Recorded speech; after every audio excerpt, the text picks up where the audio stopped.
thank you. Thank you for the ways you've been Christ's body.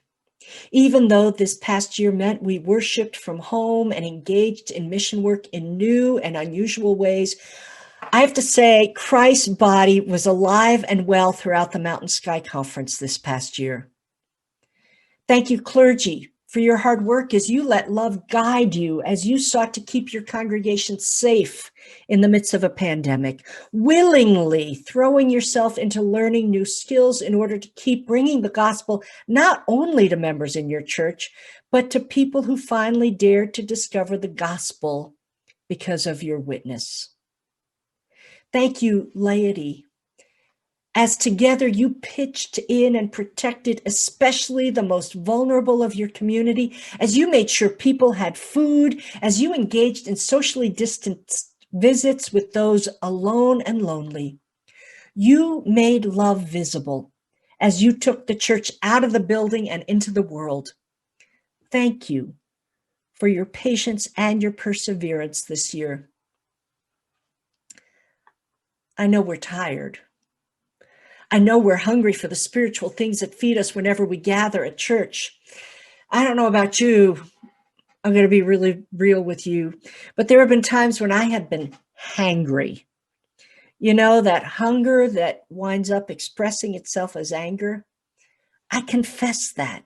I know that in my hangriness, I've not always led with love, treated others with dignity they deserve, and I placed my own needs above others. As we enter into a new season of the COVID pandemic, as more people get vaccinated, let us prepare ourselves spiritually as we engage one another in person. This is a time not to return to what was, but to move forward into who God is calling us to be. It is a time to rebuild spiritual homes where love lives. You know, some of you have heard the story I'm about to tell before, but it's one of my favorites and it's worth retelling. So enter into the story with new ears if you've heard it before. There was a Christian monastery in which all the monks were aging and dying. The buildings were all run down. The fields were mostly bare. No villagers came to worship in the chapel. All seemed destined to end within the next few years. The doors of that monastery would certainly be closing soon. One day, the abbot was visited by a dear friend, a Buddhist monk. They enjoyed the day together and they laughed and they shared stories over a lifetime of knowing one another. The next morning, the Buddhist monk arose to leave the four monks in their mostly empty monastery. And he said to his friend, the abbot, "During the night, I had a dream, and I dreamt of your monastery and you remaining monks. I heard a voice say to me, 'The Christ is one of you.'" He looked at his aging friend and said, "It is clear to me the Christ is one of you." And with that, he left. The abbot thought, which one of us is the Christ? Brother Martin's always sleeping through morning prayer. Certainly it can't be Martin. Brother Simeon is a terrible cook and makes us ill with his really weird food concoctions. Certainly it's not Simeon. Brother David is so ill-tempered and surly. Certainly it's not David. And I'm not Christ. That day at lunch, the abbot shared his friend's dream with the others and said, his final words to me were, "The Christ is one of us." They shared his judgments of the other monks, although each one saw the other's failings in slightly different shadows of truth.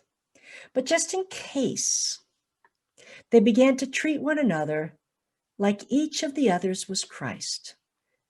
With joy, they greeted one another. With love, they embraced one another. With grace, they forgave one another. With delight, they saw the fullness of God in one another. Soon, they found a new energy for serving. Soon, they discovered their joyful voices of singing. Soon, their fields began to yield fruitful harvests. Little by little, their monastery came back to life. People from across the countryside came to worship. Word spread, and people knew that one of the brothers is the Christ. But the question always remained, which one is it? When all the brothers had departed this life, it was said that the spirit of the living Christ remained in the monastery. It was no longer a dream. The Christ was alive and dwelling with his people. I love that story. And it tells me so much about how we can have churches and communities that are full of life. As we consider our local churches, the people we share in ministry across the district and around the conference, I have to wonder, which one of you is the Christ?